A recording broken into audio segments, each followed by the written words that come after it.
আপনাদের কাছে দোয়া পাওয়া এবং করার আশায় সালাম নিবেদন করি। আসসালামু আলাইকুম ওয়া রাহমাতুল্লাহ। আপনারা কেমন আছেন ভাই? সবাই ভালো আছেন? আপনারা খাওয়া দাওয়া করে আসছেন না না খেয়ে? সবাই সবাই মনে হয় সবাই খেয়ে আসছেন, অনেকেই না খেয়েও আসছে, অথবা দেখা যাচ্ছে যে যেও খাবে। আমিও তো না খেয়ে আসছি, তো সবাই তো আমিও তো আপনাদের মধ্যে থাকি।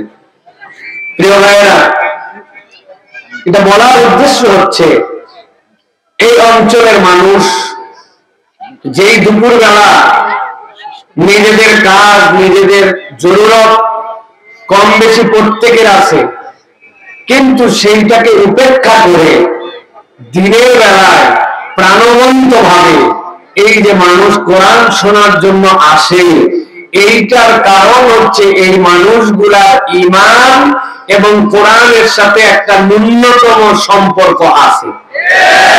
ঠিক না?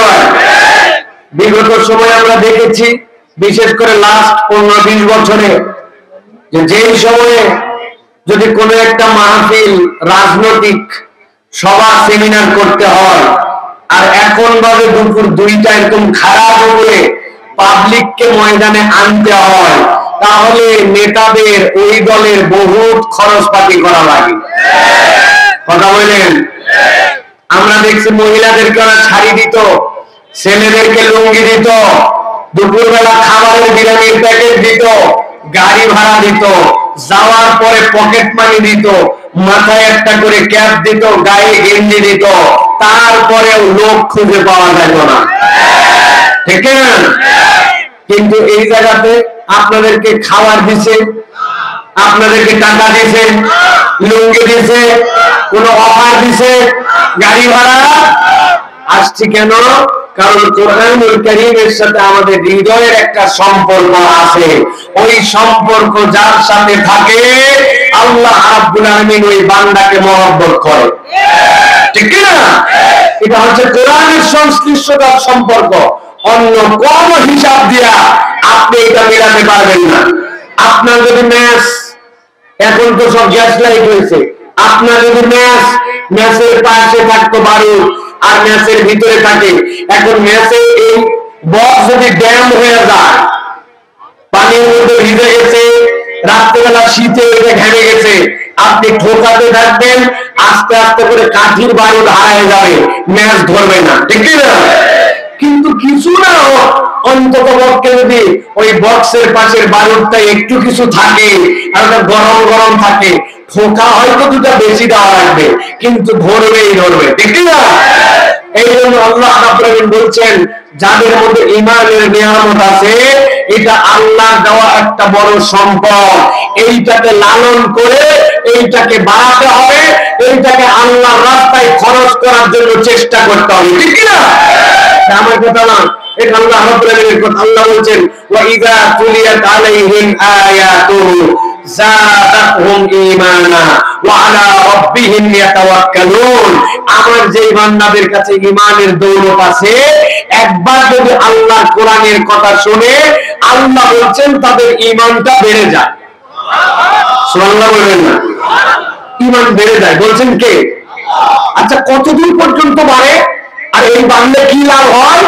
আল্লাহ বলছেন, বান্দা এইটুকু অন্তত বুঝে নাও, তোমার ঈমান বাড়লে কি লাভ হয়। আল্লাহ বলছেন, যদি ঈমানটা বাড়ে কোরআন শুনে, আমি আল্লাহ বললাম, ওয়া আলা রাব্বিহিম ইয়াতাওয়াক্কালুন, এই মানুষগুলি আর কারোর উপরে ভরসা করে না, এই মানুষগুলি ভরসা করে একমাত্র আল্লাহর উপরে। সুবহানাল্লাহ। ওই মানুষকে আপনি কিচ্ছু দিয়ে জমায় রাখতে পারবেন না। ওই মানুষকে আপনি হত্যা করবেন, ওই মানুষকে আপনি মব জাস্টিস করবেন, ওই মানুষকে আপনি মিথ্যা মামলায় ফাঁসাবেন, ওই মানুষকে আপনি ফাঁসি কাটতে ঘুরাবেন, কিন্তু আবার কোথা থেকে পঙ্গপালের মতো ওই মানুষগুলা ঠিক ঠিক আবার হাজির হয়ে যাবে। ওদেরকে চিরস্থায়ীভাবে বিদায় করা যায় না। ঠিক না? আল্লাহ রাব্বুল আলামিন এই জন্য বলছেন, দুনিয়ার মানুষকে গভীর মনোযোগে ঠান্ডা মাথায় কথাগুলো হৃদয়ের মধ্যে ধারণ করতে হবে। আল্লাহ কোরআনের 64 নম্বর সূরা সূরা তাগাবুনের 12 নম্বর আয়াতের মধ্যে বলেছেন, নবী আপনি দুনিয়ার মানুষের কাছে একটা বার্তা দিয়ে রাখেন, আপনি ওই দিনাজপুরের মানুষ যেই মানুষগুলো একটা প্রান্তিক জনপদের মানুষ, ওই মানুষগুলার কাছে আপনার কোন একজন প্রতিনিধি কোন এক সময় যাবে, তাদের মাধ্যমে বার্তাটা পরিষ্কার করে দেন, ওই মানুষগুলোর হৃদয় যেন প্রশস্ত হয়ে যায়। আল্লাহ বলছেন মা আসাবা মিন মুসিবাতিন মা আসাবা মিন মুসিবাতিন ইল্লা বিইذনিল্লাহ। আল্লাহ বলছেন দুনিয়ার মানুষের কাছে যত ধরনের বিপদ আসুক, যত ধরনের ঝামেলা আসুক, যত ধরনের দুশ্চিন্তা আসুক, দুনিয়ার মধ্যে চলার ক্ষেত্রে যত ধরনের পরীক্ষা আসুক, আল্লাহ বলছেন ইল্লা বিইذনিল্লাহ। রব্বুল আলামিনের নলেজের বাহিরে এটা নয়, আল্লাহ জানেন না, আল্লাহর হুকুম নাই, আল্লাহর জ্ঞানের বাইরে কোনো বিপদ মানুষের উপরে আসে না। আল্লাহ রব্বুল আলামিন বলছেন মানুষের প্রতি বিপদ তো আসে, কিন্তু মানুষের ধারণা এরকম নাকি যে আল্লাহ বান্দাকে বিপদ দিয়ে ধ্বংস করে দিবেন, আল্লাহ বান্দাকে বিপদে ফেলায় বোধহয় মজা দিবেন, বিষয়টা এরকম নয়। আল্লাহ বলছেন বান্দাকে বিপদটা যেহেতু আল্লাহর জ্ঞানের মধ্যেই দেওয়া হয়, অতএব রব্বুল আলামিন ওই বিপদ থেকে উদ্ধার করার দায়িত্ব নিজেই নেন। নবী বলেছেন ঠান্ডা মাথায় কথাগুলো আগে হৃদয়ের জন্য, ওয়াজ শোনার জন্য আগে রেডি করেন হৃদয়টাকে। আল্লাহ রাব্বুল বলছেন ওয়া মান ইউমিন বিল্লাহি ইয়াহদি কলবাহু ওয়াল্লাহু বিকুল্লি শাইইন আলীম। আমার রাব্বুল আলামিন বলছেন ওয়া মান ইউমিন বিল্লাহ, আর যত বড় বিপদ আসুক না কেন, কেউ যদি আল্লাহর উপরে বিশ্বাস রাখে, রব হিসাবে, মালিক হিসাবে, খালিক হিসাবে আল্লাহর প্রতি যদি কেউ একবার বিশ্বাস স্থাপন করে, আল্লাহ বলছেন ইয়াহদি কলবাহু, বান্দা ঘাবড়াস না, আমি রব্বুল আলামিন তার অন্তরকে হিদায়াতের আলোয় উদ্ভাসিত করে দিব। মুফাসসিররা বড় করে বয়ান করেছেন এই জায়গায়, তাফসীরে কাবীরের ভিতরে, তাফসীর ইবনে আসিরের ভিতরে বিভিন্ন মুফাসসিররা ব্যাখ্যা করছেন ইয়াহদি কলবাহু মানে তাহলে কি, একজন ঈমানদার আর একজন বেঈমানের মধ্যে মূল পার্থক্য হচ্ছে ঈমানদারের জীবনে যত বড় বিপদ আসুক না কেন, আল্লাহ তার দিলের মধ্যে একটা শান্তি দিয়ে রাখেন যে আল্লাহ রাব্বুল আলামিন তার রব হিসাবে আছেন। আর যদি তার দিলের মধ্যে ঈমান না থাকে, ওই বান্দাটা পেরেশান হয়ে যায়। আল্লাহ এই জন্য বলছেন যে আল্লাহর প্রতি বিশ্বাস করে ইয়াহদি কলবাহু, আল্লাহ রাব্বুল আলামিন তার অন্তরের মধ্যে একটা হিদায়াত দিয়ে দেন, কারণ ওই বান্দা জানে আমার যাই হোক না কেন আমার একজন মালিক আছে, ঠিক না? একটা উদাহরণ দেন, ভালো করে উদাহরণগুলো মনে রাখবেন, কয়টা উদাহরণ দিলে এটা ভুলে রাখবেন। উদাহরণ নম্বর 1, এই যুবকটা বলো কয় নম্বর, ভালো করে মুখস্থ রাখেন। ধরেন সুন্দরবনের পাশে কোন একটা গ্রাম আছে, ওই গ্রামের মধ্যে একটা পুকুর আছে, পুকুরওয়ালা চিন্তা করছে পুকুরের মাছগুলো এবার ধরতে হবে। পুকুরের মাছগুলো ধরার জন্য মেশিন লাগাই দিয়েছে, দিয়ে পানি সব ছেঁচে ফেলাইছে। পানি সব শেষে ফেলার পরে পুকুরের সব মাছ ধরা হয়ে গেছে। পুকুরটা এখন কাদা আর কাদা, পুরা কাদা, পুকুর ভর্তি কাদা।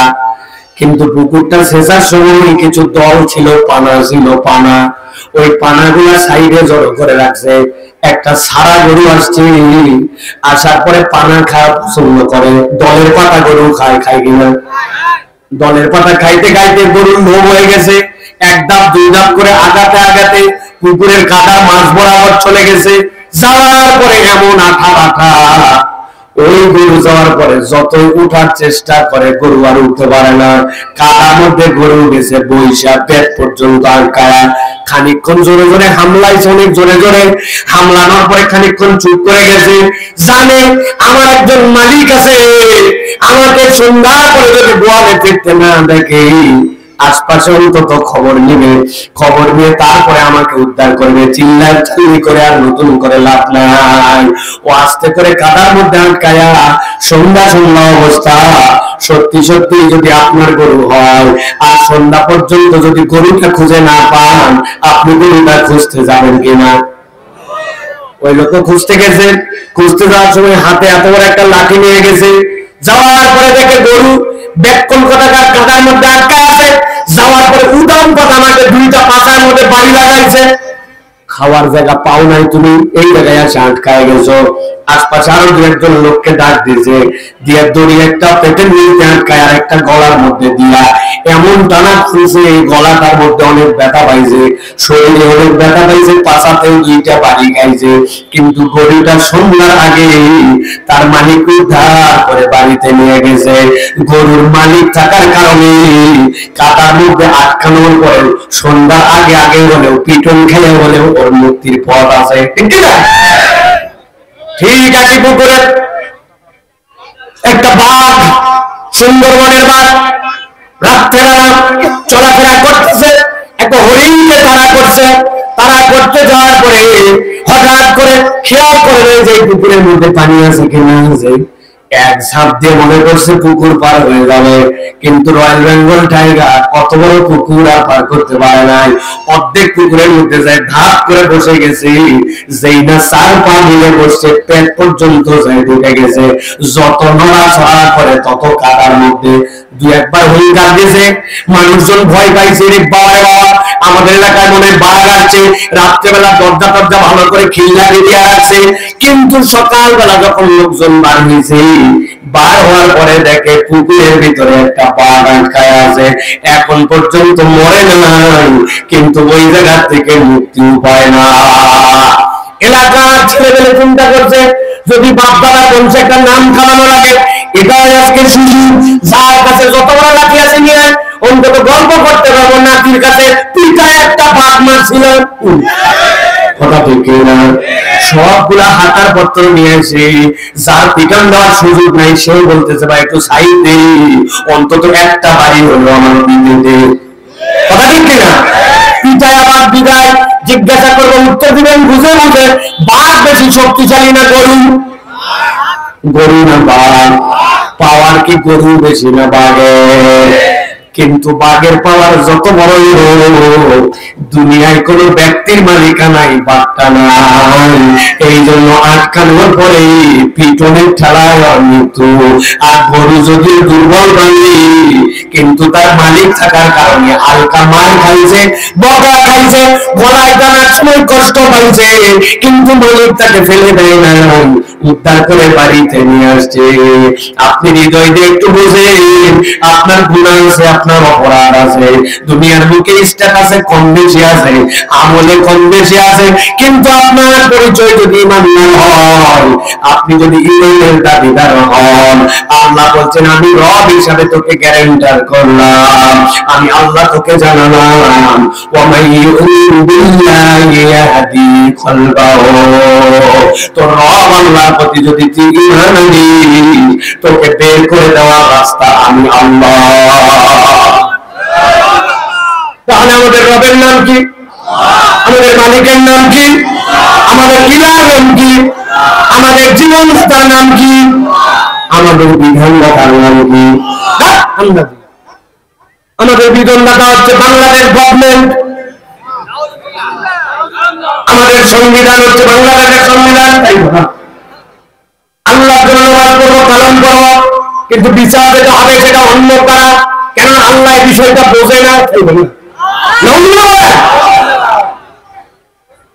আল্লাহ রাব্বুল আলামিন বলছেন, বান্দা ভালো করে জানো, আল্লাহু বিকুল্লি শাইইন আলীম, তোমার রব সব বিষয়ে জ্ঞাত আছে। তবে আল্লাহ এবার বলছেন, বান্দা তোমাকে আমি মুক্তি দিতে চাই, তোমাকে আমি বের করে দিতে চাই, কিন্তু আল্লাহ রাব্বুল আলামিনের একটা তরিকা আছে। উদাহরণ নম্বর 2, কয় নম্বর? ভালো করে সারা জীবন মনে রাখবেন। আপনার এলাকায় একটা 3 তলা বাড়ি আছে, কয় তলা? রাত্রেবেলা তাকায় দেখছেন বাড়ি ভিতরে লাইট জ্বলে, পর্দা লাগানো আছে, পর্দাটাও নড়াচড়া করে, তার মানে বোঝা যায় ভিতরে ফ্যান চলে। ভিতরে লাইট আছে মানে ভিতরে মানুষ বসবাস করে, ঠিক না? কিন্তু আপনি বলতেছেন যতই দোতলা হোক আর তিনতলা হোক, এইটাতে উঠার কোন সিঁড়ি টিড়ি নাই। আমি নিশ্চিত যদি এই কথা কেউ বলে যে যেখানে মানুষ থাকে দোতলা তিনতলা কিন্তু এটাতে উঠার কোন সিঁড়ি নাই, তাহলে এটা স্বাভাবিক লোক না অস্বাভাবিক? ভালো করে বলেন, এইটা কি মাথা ঠিক আছে না ডিস্টার্ব? অবশ্যই ডিস্টার্ব। যদি মানুষ থাকে দোতলা তিনতলায় তাইলে নিশ্চয় ওইটাতে ওঠার কোনো না কোনো একটা পদ্ধতি আছে, হয়তো লোহার সিঁড়ি, নয়তো সিমেন্টের সিঁড়ি, নয়তো হয়তো বা লিফট বা কিছু একটা আছে। আল্লাহ বলছেন উদাহরণটা ভালো করে মনে রাখো, বিপদে পড়লে আল্লাহ রাব্বুল আলামিন জানেন, আল্লাহর প্রতি ঈমান আনলে আল্লাহ উদ্ধার করে দিবেন। কিন্তু রব্বুল আলামিন বলছেন ওই যে তোমার উদ্ধার হওয়া তুমি, তার জন্য আল্লাহ একটা সিঁড়ি আছে। সিঁড়িটা কি? আল্লাহ রাব্বুল বলছেন ওয়াতিউল্লাহ ওয়া আতিউর রাসূল ফাইন তাওয়াল্লাইতুম ফাইন্নামা আলা রাসূলিল বালাগুল মুবিন।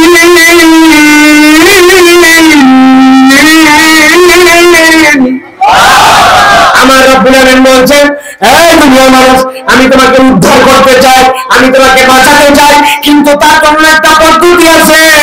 আমি আল্লাহ বললাম 1 নম্বর তোমার সিঁড়ির নাম হচ্ছে ওয়াতিউল্লাহ, আল্লাহ রাব্বুল আলামিনের ইতাআত করো, আল্লাহর নির্দেশ অনুযায়ী চলো।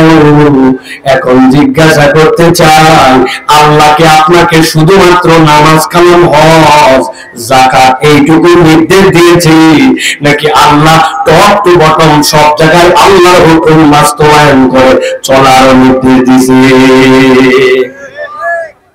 আল্লাহ রাব্বুল আলামিন যদি সব নির্দেশনা দেন, তাহলে আপনি যদি কতকটা মানেন আর কতকটা মানেন না, তাহলে আপনার ইসলামের মধ্যে পূর্ণ আশা হয় নাই, ঠিক না? উদাহরণ নম্বর 3, কয় নম্বর?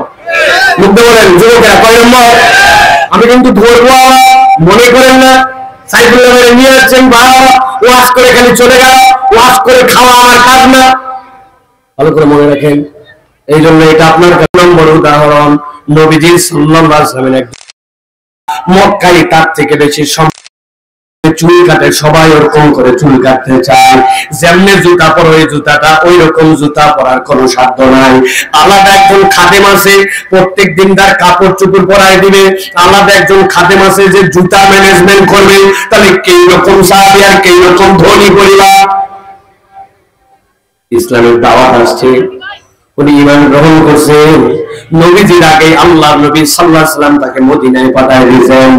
মদিনায় যাওয়ার পরে এমন দাওয়াত দিয়েছেন, তার দাওয়াতে আল্লাহর নবী পৌঁছানোর আগে মদিনার অর্ধেক মানুষ ঈমান এনে ফেলছে। সুবহানাল্লাহ, বাড়িতে বলেন। নবীজি সাল্লাল্লাহু আলাইহি ওয়াসাল্লামের সাহাবী, নবীজি সাল্লাল্লাহু আলাইহি ওয়াসাল্লামের সাথে বদরের যুদ্ধ গিয়েছেন। আল্লাহর নবীর জন্য এমন ত্যাগ করছেন, বাড়ি ঘর সবকিছু ত্যাগ করে মসজিদে নববী আসহাবে সুফার মধ্যে বসে বসে সময় কাটান। বদরের যুদ্ধ যখন হয়ে গেল, নবীজি যখন ফেরত আসছেন, নবীজির কাছে আসার পরে একদিন ওই বিনয়ী সাহাবী বলতেছে, ইয়া রাসূলুল্লাহ, ইয়া হাবিবাল্লাহ, আপনার সাথে আমার ছোট্ট একটুখানি ব্যক্তিগত কথা আছে। কি কথা বল? কি কথা বলা না জানি। তোর যে ত্যাগ, তোর জন্য ইসলামের যে মায়া, এইরকম ত্যাগ এরকম কষ্ট খুব কম মানুষই করছে। কি কথা বল? বলি, ইয়া রাসূলুল্লাহ, আমি ইহুদি ফ্যামিলির থেকে এসেছিলাম ইসলামের মধ্যে, কিন্তু আমি সব বিধান ইসলামের কিভাবে গ্রহণ করেছি আপনি তো দেখেছেন, কিন্তু আমার ছোট্ট একটুখানি একটা আপত্তির জায়গা আছে। কি আপত্তির জায়গা? বলি, ইয়া রাসূলুল্লাহ, ইহুদি ধর্মের মধ্যে শনিবার দিনে উটের গোশত খাওয়ার ক্ষেত্রে একটু নিষেধাজ্ঞা আছে। আমি সব ইসলাম পালন করবো, সবগুলাতে আমার কোনো আপত্তি নেই, তবে আমার ছোট্ট একটুখানি আপনার কাছে অনুরোধ, আমার জন্য উটের গোশত খাওয়ার বিধানটা একটু রহিত করা যায় কিনা? আমাদের সমাজে এমন মুসলমান আছে না ভাই, সব কিছু পছন্দ করে, গায়ের চুলকানি অথবা অন্য কোনো কারণে গরুর গোশত খায় না, আছে কিনা? উনি বলছেন, ইয়া রাসূলুল্লাহ, যুদ্ধ করছে, জিহাদ করছে, নবীর জন্য বুক চেতায় দাঁড়ায় গেছে, নিজের বদলে আগে নবীর গায়ে লাগার আগে তার বুকে যেন আগে তীর লাগে, এইরকম সাহসী সাহাবী। শুধু বলছে সবই করবো, শুধুমাত্র শরীর আমার জন্য একটু গোস্ত না খাইলে এমন কি হবে। আর নবীজি সাল্লাল্লাহু আলাইহি ওয়াসাল্লাম চুপ করে গেছেন, কারণ এই সাহাবীর এটা তার কাছে মনে হয় নাই এমন কোন আবদার। কিন্তু নবী তো নিজের মধ্যে নিজের ইচ্ছায় কোনো কথা বলেন না। মা ইয়ানতিকু আনিল হাওয়া ইন হুয়া ইল্লা ওয়াহয়ুন ইউহা, আল্লাহর পক্ষে তো ওহী আসলে নবী কোনো কথা বলেন না। নবীজি চুপ করে আছেন, এমন সময় জিবরাইল আমিন চলে আসছেন। জিবরাইল আয়াতে কারিমা নিয়ে নবীর কাছে আসছে, আফাতুমিনুনা বিবাদি কিতাবি ওয়া তাকফুরুনা বিবাদ। আপনার সাহাবীকে জানান যে ইসলামের জন্য এত ত্যাগ করলো, কোরআনের জন্য এত ত্যাগ করলো, নবীর জন্য এত ত্যাগ করলো, আফাতুমিনুনা বিবাদি কিতাবি ওয়া তাকফুরুনা বিবাদ। সে কি কোরআনের কত বিধান মানবে আর কত বিধান মানবে না? তা হবে না, তা হবে না। ইসলাম মত তোমাকে গ্রহণ করতে হয়। আল্লাহ নির্দেশ দিলেন ইসলামে তাহলে পূর্ণ ঢোকো, এই বিধান তোমার জন্য গ্যারান্টেড হবে না। একটু হৃদয় দিয়া কথা, ঠান্ডা মাথায় খালি সুর নয়, কথা ঠান্ডা মাথায় বোঝেন। একটা সাহাবীর কেবল উটের গোশত খাওয়ার জন্য যদি এই আয়াত আসে, তাহলে আমার তো মনে হয় দিনাজপুরের মানুষের হিসাব করার সময় আসছে। এই আয়াত মনে হয় আপনার আমার জন্য কিনা, যে আপনার আমার জীবনে ইসলামের ভিতরে কতটুকু আর ইসলামের বাইরে কতটুকু, এইটার হিসাব আমাদেরকে বরাবর করা লাগবে। কতটুকু ইসলাম পালন করলাম আর কতটুকু ইসলাম পালন করলাম না, এইটা হিসাবের মধ্যে রাখেন। এত বড় দাড়ি, কত বড় কথা বলেন, এত বড় দাড়ি, লম্বা জুব্বা, বাপরে, দেখলে মনে হচ্ছে আল্লাহর জীবন্ত ওলি। আছে না ভাই এরকম? আসরের নামাজের পরে গেছেন, যাই বলছেন মুরব্বী আমার বাচ্চাটা অসুস্থ, খুব বড় বিপদে আছে, 1000 টাকা একটু হাওলাত দেন। বলছে হাতে টাকা নাই। খানিকক্ষণ পর আবার বলছে বাবা আমার যে কত বড় বিপদ আপনি জানেন না, 1000 টাকা হাওলাত দেন। বললাম হাতে টাকা নাই সব। খানিকক্ষণ পরে বলছে চাচা আপনার কিন্তু আমি চিনি। চিনো তো কি হয়েছে? বলে আপনি মনে করছেন আপনার কাছে ফিরি ফিরি টাকা নিতে আসছি। মিয়া আজকে মঙ্গলবার 1000 টাকা যদি দেন, আগামী শুক্রবার আল্লাহ বাঁচালে 1250 ক্যাশ রিটার্ন। বলছে ব্যাক করব টাকা, মানুষের হাতের টাকা থাকে নাকি? বাড়ির চল, বাড়িতে নিয়ে চলে গেছে। বাড়িতে যাওয়ার পরে 1000 টাকা বের করে দিয়েছে, দিয়ে বলছে লাগলে আরো বল, তোর শাশিও কিন্তু এই ব্যবসা করে, তবে যা করবি তাড়াতাড়ি কর, মাগরিবের আযান হয়ে যাচ্ছে, ছোট দিনের বেলা, আমি কিন্তু মসজিদে যাই জামাতে নামাজ পড়ব। আসরের নামাজ পড়ে এসে দাদনে টাকা দিয়া সুদে টাকা লাগায়া আবার মাগরিবের নামাজ ধরতে যায়। এরকম দাড়ি টুপিওয়ালা মুনাফিক মার্কা মুসলমান দিনাজপুরে না আছে। আমার আল্লাহ রাব্বুল বলছেন আফাতুমিনুনা বিবাদিল কিতাবি ওয়া তাকফুরুনা বিবাদ। তুমি ইসলামের কত বিধান মানো আর কত বিধান মানো না, এরকম ভান্ডার মুসলমান হলে চলবে না। ঠিক না? ভালো করে বুঝেন। আমার আল্লাহ রাব্বুল আলামিন এই জন্য বলছেন ওয়া আতিউল্লাহ ওয়া আতিউর রাসূল, আল্লাহকে মানো আর নবীকে মানো, নবীর পথ অনুসরণ করো। এইটা হচ্ছে আল্লাহর কাছ থেকে হেদায়েত পাওয়ার অন্যতম সিঁড়ি। আপনি সিঁড়ি টিড়ি বাদ দিয়া ডাইরেক্ট খালি আল্লাহর কাছে বলতেছেন আল্লাহ আমাকে হেদায়েত দাও, হেদায়েতের রাস্তা আল্লাহ আমাকে দিয়ে দাও। আপনি আল্লাহর তরিকায় যদি না যান, রব্বুল আলামিন আপনাকে দিবে না। ঠিক না? আল্লাহর নাম রাজ্জাক, কারা কারা বলতে পারবেন রাজ্জাক মানে কি? হয় নাই, রিজিক দাতা তো অনেক আছে। রাজ্জাক মানে যিনি সর্বোচ্চ রিজিকের মালিক। কিসের রিজিক দাতা? আপনার বাড়িতে যে কুত্তাকে আপনি খাওয়ান, ওই কুত্তাও তো আপনাকে মনে করবে আপনি কুত্তাকে খাওয়ান বলে রিজিক দাতা। কিন্তু আপনাকে কুত্তাকে খাওয়ানোর যে রিজিক আল্লাহ দিয়েছে ওইটা রব্বুল আলামিন দিয়েছে। এই জন্য হচ্ছে তিনি ধন ভান্ডারের মালিক, সর্বোচ্চ রিজিকের মালিক যিনি, তিনি রাজ্জাক। আল্লাহু আকবার। কথা তো অন্যদিকে আবার যাচ্ছে, নিয়ে যাবো একটু হালকা যাব। আমরা রিজিকের কনসেপ্টে ক্লিয়ার নই। আমাদের ধারণা হচ্ছে আমার ঘরের মধ্যে ধান আছে, আমার ঘরের মধ্যে বাজার আছে, খাওয়ার সম্ভব আছে, এইটুকুই মনে হয় আমার রিজিক, তাই না ভাই? আপনি রিজিক এখনো বোঝেনই নাই, 1% বোঝেন নাই। যদি এইটুকুর মধ্যে থাকেন, আল্লাহ আপনাকে কি রিজিক দিয়েছে আপনি কল্পনাও করতে পারবেন না। এখানে কারা কারা চোখে দেখেন না, হাত তোলেন। আছেন? অন্ধ আছেন কেউ এখানে? না, এখানে যারা আছে আমরা সবাই চোখে দেখি, কিন্তু কোনদিন কি ভাবছি আপনার এই চোখে দেখাটাও আল্লাহ রিজিক? আন্দাজি ঠিক বলছেন না বুঝেন? আগে বোঝেন কেমন করে আপনার চোখে দেখা আল্লাহ রিজিক, ভালো করে আগে কনসেপ্ট ক্লিয়ার করেন। এই যে আমাদের মোবাইল, যারা মোবাইল বিশেষজ্ঞ তারা বলছেন একটা মানুষ সারাদিনে 3টা কারণে মোবাইল ধরে, আর এই 3 কারণে ধরার পরে সারাদিনে 275 থেকে 325 বার তার মোবাইল অন করে। হয় কল করার জন্য, নয়তো সোশ্যাল মিডিয়ার কাজ দেখার জন্য, অথবা মাল্টিমিডিয়ার কোনো প্রোগ্রামিং এর জন্য, ছবি তোলা এই সেই, অথবা সোশ্যাল মিডিয়া, অথবা ইউটিউব, ইন্টারনেট, অথবা তার কলিং এর জন্য। 3 কারণে 275 থেকে 325 বার। আপনাদের এলাকার এক লোক পরশুরামপুর এখান থেকে গেছে বাজার করতে যাওয়ার পরে হঠাৎ করে খেয়াল করে দেখে তার পকেটের মোবাইলটা কান্নাকাটি করে। দিনাজপুরের দিকে আপনাদের পকেটে কি মোবাইল কান্নাকাটি করে? বোঝেন নাই? বললাম তো করে। আপনি গেছেন, যাওয়ার পরে খেয়াল করে দেখেন পকেটে মোবাইল, হঠাৎ করে শব্দ হচ্ছে কক কক কক কক কক কক কক কক। কি কক কক কক কক করে কেন? পকেটে মোবাইল রাখতেছে, বাইর করে দেখে হায় হায় মোবাইলে তো 8% চার্জ, মোবাইলে যদি 10% এর নিচে চার্জ নেমে যায় তাহলে মোবাইল কান্নাকাটি করে, ঠিক কিনা? চার্জ দে চার্জ দে চার্জ দে। ওই লোক চিন্তা করছে হায় হায় গত রাত্রে তো আমি চার্জ দিয়ে রাখছিলাম মোবাইল। খানিকক্ষণ পরে আবার মাথায় হাত দিছে, দিয়ে বলতেছে হায় রে কেবল ঢুকাইছি, সকেটের মধ্যে পয়েন্ট ঢুকাইছি, কিন্তু পাশে একটা সুইচ ছিল, সুইচ অন করতে মনে নাই।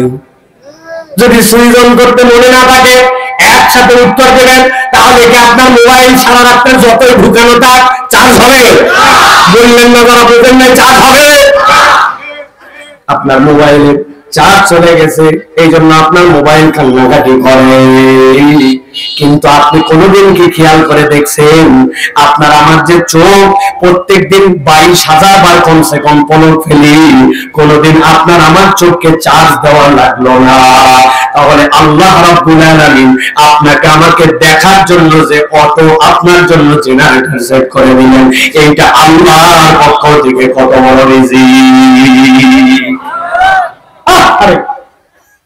দিনাজপুরের জামাই চলে গেছে বিরামপুর, যাওয়ার পরে সকালবেলা শাশুড়ি বলছে বাবা শীতকালে পিঠা করছি, পিঠা খাও। শাশুড়িকে বলছে আম্মা কোন জায়গায় পিঠা একটু ধরায় দেন। বাবা চোখ খোল, বলছে আম্মা মনে কষ্ট নিয়ে না, গতকালকে বাড়ির থেকে তাড়াহুড়া করে আসছি, চোখের চার্জার আনতে মনে নাই। যদি চোখে চোখে চার্জার রাখতো আর ভুল করে যদি চার্জার নিয়ে যেতেন তাহলে এই চোখ দিয়ে আপনার দেখা লাগতো না।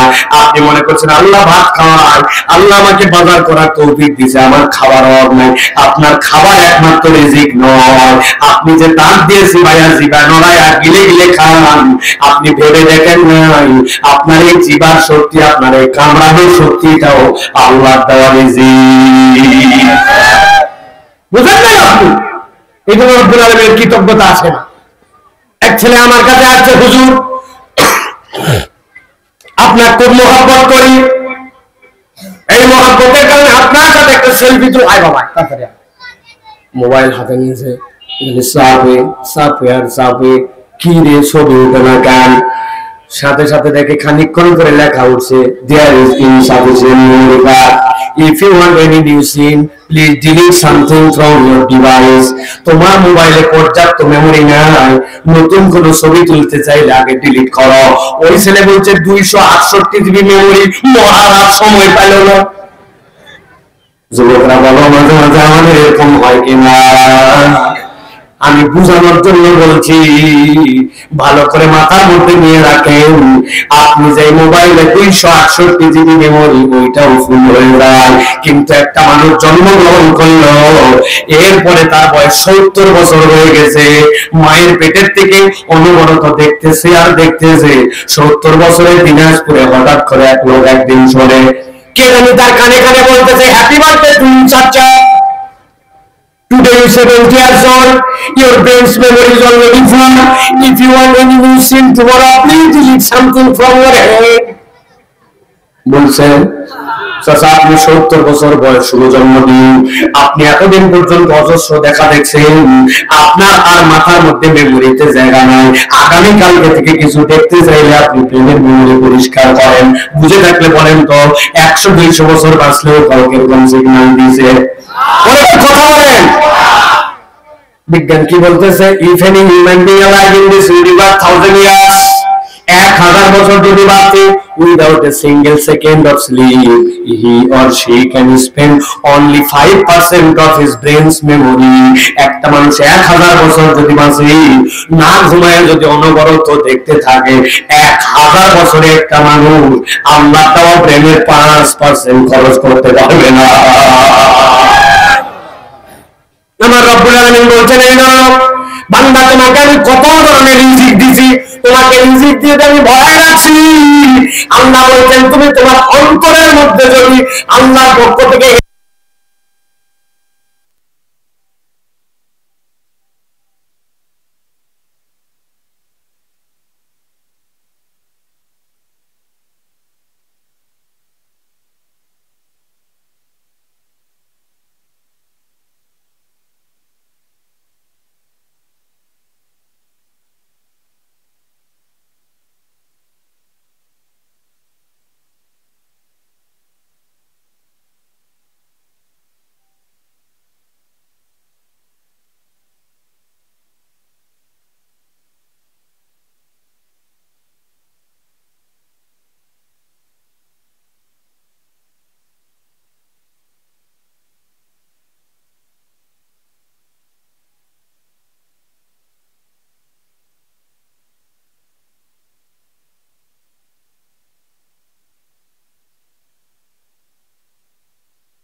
যেখানে লাগছে ওইখানে লাগাবেন।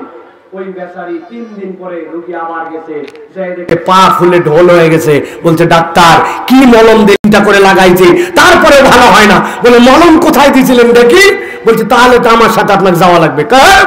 পা এই জায়গায় যাওয়া লাগবে কেন? কয় আপনি না বলছিলেন যেখানে পড়ছিলেন ওখানে লাগাতে। আমি কষ্ট করে ভ্যান ভাড়া করে প্রত্যেকদিন মলম নিয়ে আম গাছের শিকড়ে, বুঝে থাকলে বলেন তো ভাই, আম গাছের শিকড়ে যদি মলম ডলে তাহলে ব্যথা কমবে? আপনি তো সব মলম দিচ্ছেন খালি উপরে। দুর্নীতিকে না বলুন, উমুককে না বলুন, আপনি মানুষের শিক্ষা ভিক্ষা কৃষ্টি কালচার দিয়ে কাউকে কোরআন দিয়ে পরিবর্তন করেন না। আপনার শিক্ষা 2 নম্বর, যা শিখাচ্ছেন ওর মধ্যে আল্লাহ নাই, রসুল নাই। পুলিশের গণিতের পরীক্ষা নিছেন, পুলিশের জন্য ম্যাথমেটিক্সের পরীক্ষা নিছেন, শারীরিক শিক্ষার পরীক্ষা নিছেন, কিন্তু পুলিশ কতটুকু কোরআন জানে, কতটুকু হাদিস জানে, নৈতিকতার মানে উন্নীত কিনা, ওই পুলিশের পরীক্ষা নেন নাই। ওটা তো পুলিশ না, ওটা চোর, ওটা ডাকাত, ঠিক কিনা? ওরাই তো আমার ভাইয়ের বুকে গুলি ধরছে। এখন ভালো হয়ে গেছেন আপনারা না? গুলি কারা করছে? আমার ভাইকে কারা শহীদ করছে? এই সকল ফ্যাসিস্ট, তাদের দোষর পুলিশরা মারছে, ঠিক কিনা? সবগুলা না, কিন্তু প্রচুর এরকম আছে, আছে কিনা? ওইগুলো এখনো পরিবর্তন হয় নাই, এইবার পরিবর্তন করতে হবে। এই পুলিশ প্রশাসন ঠিক না হলে জীবনে দেশ ঠিক হবে না। পুলিশ ঠিক, 90% দেশ ঠিক। ঠিক আপনি বললেও ঠিক, না বললেও ঠিক। আপনি গেছেন সেটেলমেন্ট অফিসে, যাওয়ার পরে বলছেন ভাই আমার দলিলটা বের করে দাও, বলছে মাল ছাড়ো। কি বলছে? মাল ছাড়ো। যেই বলছে আপনি সাথে সাথে ওনার ছবি তুলে নিয়ে থানায় গেছেন যে ভাই আমার দলিল, আমার কাগজ, ও সরকারি বেতন পায়, মাল ছাড়ো বলছে, এই যে প্রমাণ। পুলিশ বলবে বেয়াদব, আমি ঘুষ খাই না, আমার ডিজি ঘুষ খায় না, এসপি ঘুষ খায় না, আর আমার এলাকায় থাকে সেটেলমেন্ট অফিসার ঘুষ চাইছে, চলো টুটি চাপে ধরে এক্ষুনি থানায় আনতেছি। পুলিশ ঠিক, সেটেলমেন্ট অফিস ঠিক। যত দুর্নীতি সব বন্ধ হয়ে যাবে শুধু পুলিশ যদি ঠিক হয়। কিন্তু আমরা মলম দিচ্ছি কোথায়? আম গাছের গোড়ায়। কথা বলেন না কেন?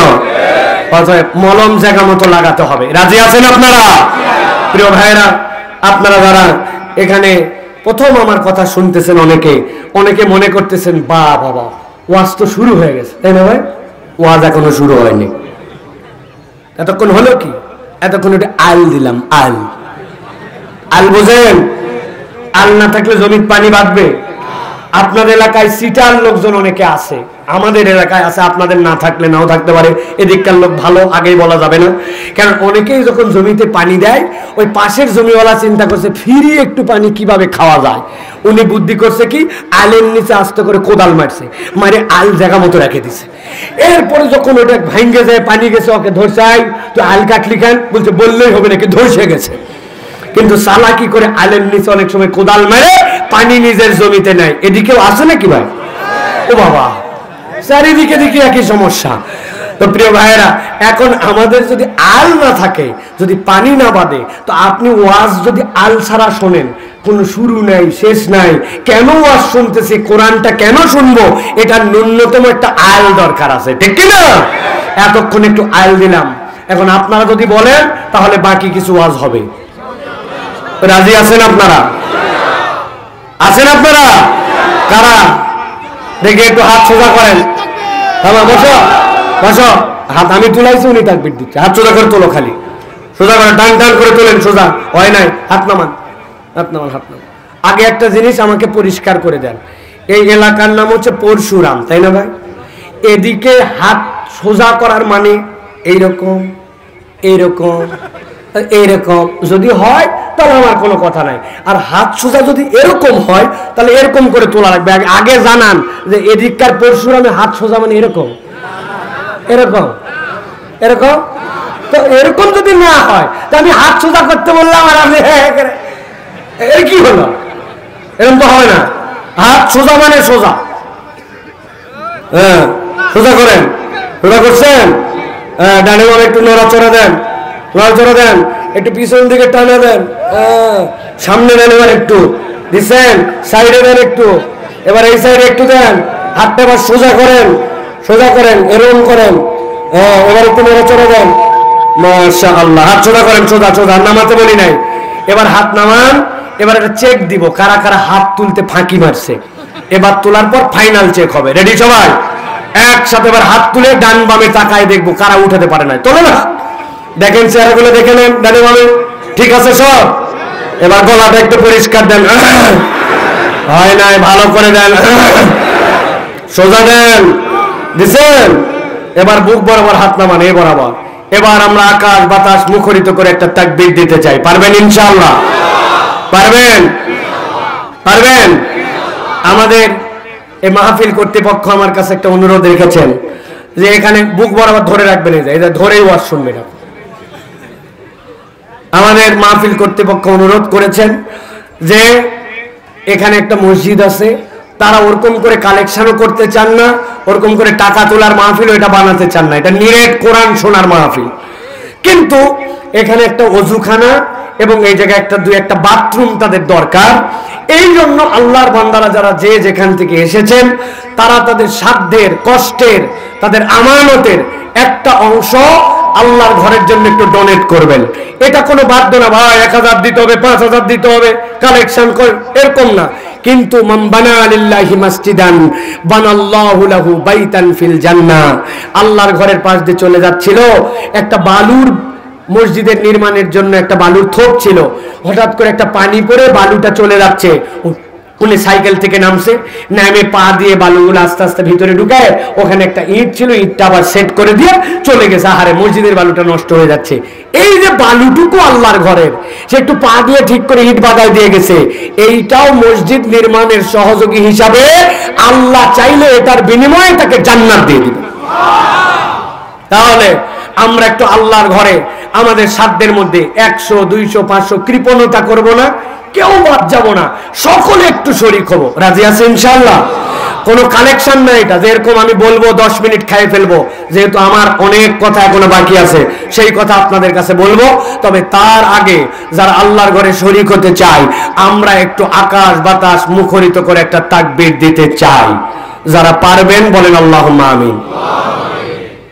পারবেন আপনারা ইনশাআল্লাহ? আর যারা জোরে দিতে পারবেন না, এবার তারা আগেই বলে দেন আল্লাহুম্মা আমিন। আছে আছে না? সারা দেশ এই পার্টি আছে। আমি বহু জায়গায় যাই তো অনেক পানপট্টি দিছি যে শয়তানকে দূর করে আল্লাহকে খুশি করে একটা জোরে সোরে তাকবীর দিবেন। পাম দিতে দিতে ইরি পাম, সরিষার পাম, আলুর পাম সব ক্লিয়ার।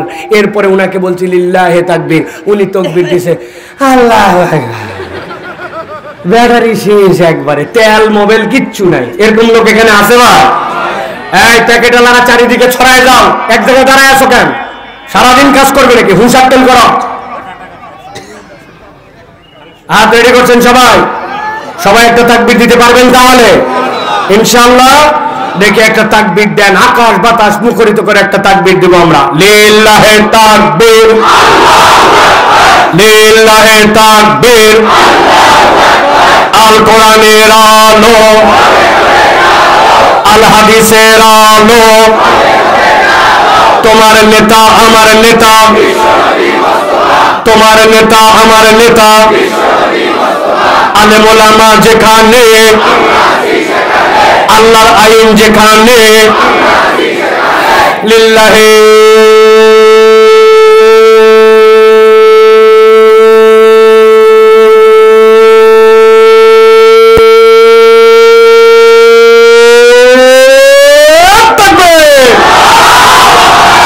আলহামদুলিল্লাহ বলেন আলহামদুলিল্লাহ। শয়তান আছে? আর আল্লাহু আকবারের স্লোগান শয়তান পছন্দ করে না। এই জন্য যে দল যে পার্টির সাথে আল্লাহু আকবারের স্লোগান নাই, তার সাথে আমাদের সম্পর্ক নাই, ঠিক কি না? আগামীর বাংলাদেশ ইসলামের বাংলাদেশ, আগামীর বাংলাদেশ কোরআনের বাংলাদেশ, আগামীর বাংলাদেশ যুবকদের বাংলাদেশ, আগামীর বাংলাদেশ বৈষম্যহীন বাংলাদেশ, আগামীর বাংলাদেশ আস্তিকদের বাংলাদেশ, ঠিক কি না? ওই বাংলাদেশ নির্মাণে আপনাদেরকে এগিয়ে যেতে হবে। রাজি আছেন ইনশাআল্লাহ? ছেলেরা ভিতরে ঢুকতেছে, পকেটে হাত লাগান। সবাই, সবাইকে শরীক হতে হবে, একজনও বাদ দেওয়া যাবে না। সকলে শরীক হন। বসেন, আপনি বসেন, আপনি বসেন। হ্যাঁ, সকলে সকলে আপনারা হাতে হাতে নেন। সকলে দাঁড়ায় আসো, যারা বাবারা, ইয়াং ভাইরা হাত দেন, পকেটে হাত দেন। বাপের কাছে, চাচার কাছে নাহলে টাকা নাও, পকেটে হাত দেন। যারা চেয়ারে বসছেন বাবা, সব লোক মাটি দান করে চেয়ারে, ডবল পকেটে বের করেন, টাকা বের করেন, সকলে শরীক হতে হবে। এই মাইকেলা ভাই টাকা বের করো, শরীক হও, আল্লাহ বরকত দিবে ইনশাআল্লাহ। 50 টাকা দিতে পারবে না, শরীক হও। ইউটিউবার সকলে শরীক হন, আল্লাহ বরকত দিবে ইনশাআল্লাহ। সকলে শরীক হন, সকলে একটু জিকির করেন লা ইলাহা, জোরে জোরে লা ইলাহা, লা ইলাহা, লা ইলাহা, জোরে লা ইলাহা। কেউ মাহরুম করেন না, সকলেই যান, সকলের কাছে যান। যার কাছে যাবে না ডেকে নেন যে ভাই আসো আমার কাছে অন্তত শরীক হও, একটু সকলে তাড়াতাড়ি করেন।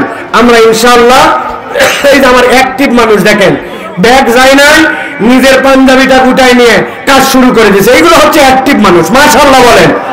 সকলে ফাঁকি দিবেন না, বাচ্চার হাতে 10 টাকা দেন, যার কাছে টাকা নেই 10 টাকা দেন, ওকে যে শরীক হন, যে বাবা শরীক হও, তুমি একটু শরীক হও।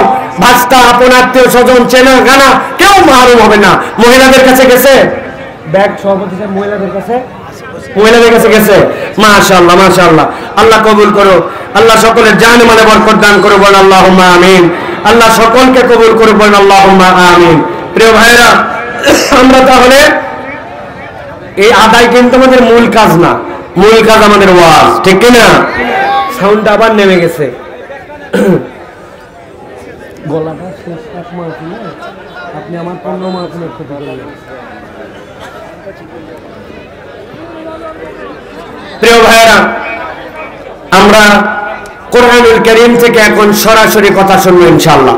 আপনার অতিরিক্ত লোক দাঁড়াবেন না ভাই, বসেন, বাকিরা বসেন। সব ব্যাগ স্টেজে জমা দিয়ে যাবে সভাপতি সাহেবের কাছে অথবা অফিসে, সব ব্যাগ অফিসে চলে যাবে। দাঁড়ায় আছে যারা রাস্তায়, তাদের কাছে গেছেন, আমাদের ভাইরা জায়গা পায়নি যারা, তাদের কাছে নিছেন আপনারা, সকলের কাছে শরীক হন। আল্লাহ সকলকে জানে মানে বাড়ায় দেখ, বলেন আল্লাহুম্মা আমিন।